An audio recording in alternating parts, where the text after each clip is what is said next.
ये हथियार बनाए ये पानी के पाइप से, देख रहे हैं ये है वाटर पाइप जो पानी के लाइन डालने के लिए आया था। ये पाइप लेकर गए, देख रहे हैं पूरे पाइप को बाकायदा तराशा गया है और उसके बाद देखिए उनमें बारूद भरा गया है, उनको मिसाइल का रूप, रॉकेट का रूप दिया गया है, उनमें पेंट किया गया है, उनमें नाम लिखा गया है और उसके बाद देखिए ये कैसे दाग रहे हैं, पानी के पाइप से बनाया है। आइए, और सुरंग से ही हमले कर रहे हैं, देख रहे हैं कुछ नहीं करते हैं, सुरंग में ही इन्होंने लॉन्चर लगा रखे हैं, वहीं छिपे रहते हैं, वहीं से एक रॉकेट डालते हैं अंदर और कैसे ये टनल मुसीबत बन गई है और कैसे आखिर पाइप से ये लोग बना रहे हैं हथियार।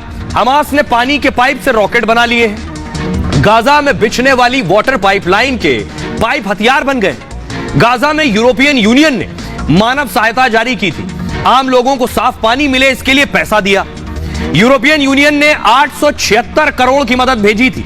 फिलिस्तीनियों को यह मदद दी गई थी कि पानी की सुविधा इनके पास हो, क्योंकि इनकी जो सीमा है वो समंदर से सटती है। इस पैसे से गाजा में पानी की पाइपलाइन बिछाई गई, करीब 48 किलोमीटर एरिया में पाइपलाइन बिछी है और इसी पाइपलाइन के हमास के आतंकी रॉकेट बना रहे हैं। पाइप वाले रॉकेट से इजराइल पर हमला कर रहे हैं और हमास को Iran, Sudan, Syria rocket supply करते हैं, लेकिन हमास को हथियार सप्लाई से इनकार करते हैं। अब हमास ने खुद ही रॉकेट बनाने का कारखाना खोल लिया है।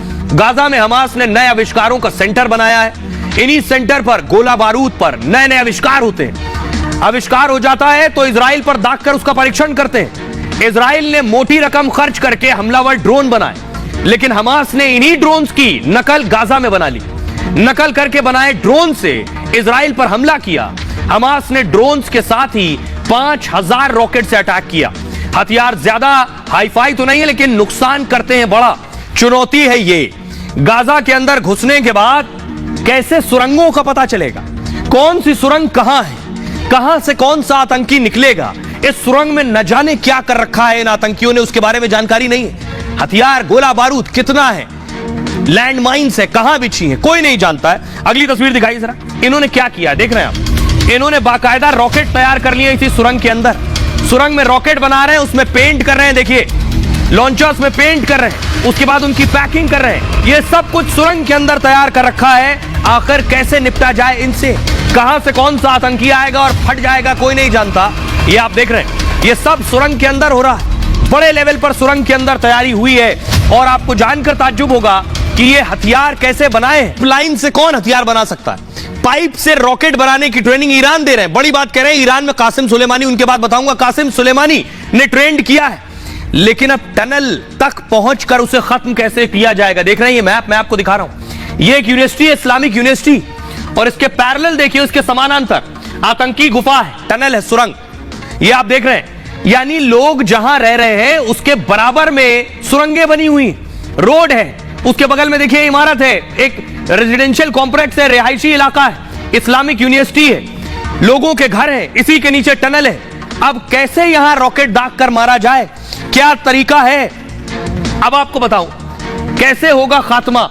ये जो टनल बनी है इसको खत्म करने के लिए क्या करेगा, दरअसल इजरायली सेना क्या करेगी, जमीन के अंदर हमास ने साजिश की, ये ढाल बना रखी है। हवाई हमले में इमारत ध्वस्त हो जाती है पर कई आतंकी बच जाते हैं। कैसे, ये तस्वीर देखिए, ऐसे जमीन के अंदर हमास ने बंकरनुमा टनल बनाई हुई है।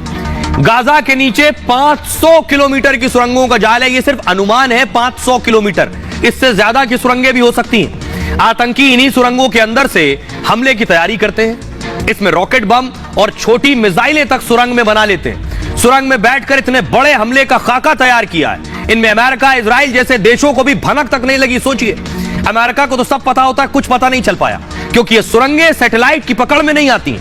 हमास के आतंकी हमले कर इन्हीं सुरंगों में छिप जाते हैं। इन सुरंगों और उनके खुलने के रास्ते सिर्फ और सिर्फ किसे पता है, हमास के आतंकियों को। इसलिए इजराइल की सेना को टनल खत्म करने में दिक्कत आ रही है। उसे यह भी डर है कि बहुत से आतंकी अभी भी सुरंग में हो सकते हैं। इसलिए ही जमीनी हमले से पहले इजराइल सावधानी बरत रहा है। अंदर घुसने से पहले पूरी तैयारी की गई है। नॉर्थ से कहा गया है, नॉर्थ गाजा से, उत्तरी गाजा से कि सारे लोग दक्षिणी गाजा पे चले जाएं, बिल्कुल खाली हो जाए, उसके बाद एंटर होगी, दाखिल होगी इजरायली सेना। और उसने गाजा खाली करने के की दो डेडलाइन दी, क्योंकि आतंकी अचानक सुरंग से निकलकर हमला बोल सकते हैं। वो सेना की टुकड़ी और टैंकर को भी उड़ा सकते हैं, इसलिए डर है।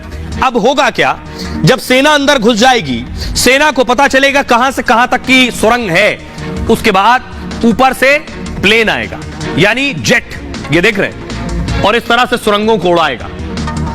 इजरायली सेना सुरंग को बस्टर बम से खत्म कर सकती है, यही एक तरीका है। तरीके और भी हैं, बहुत सी ऐसी गैसेज हैं जो सुरंग में एंड और ओपन जहां हो दोनों तरफ जाकर ऐसी गैसेज डाली जाए, सुरंग के अंदर मौजूद आतंकी मारे जाएं। एक तरीका यह भी है। बस्टर बम कंक्रीट के बने टारगेट को ध्वस्त कर देता है, क्योंकि सुरंगें कंक्रीट की बनी।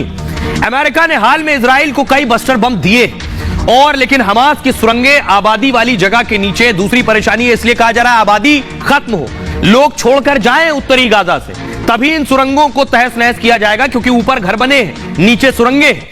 ऊपर से सुरंग में आतंकी कहां छिपे इसकी जानकारी नहीं मिल पाती। जमीनी सेना जब गाजा पहुंचेगी तो ज्यादा जानकारी मिलेगी।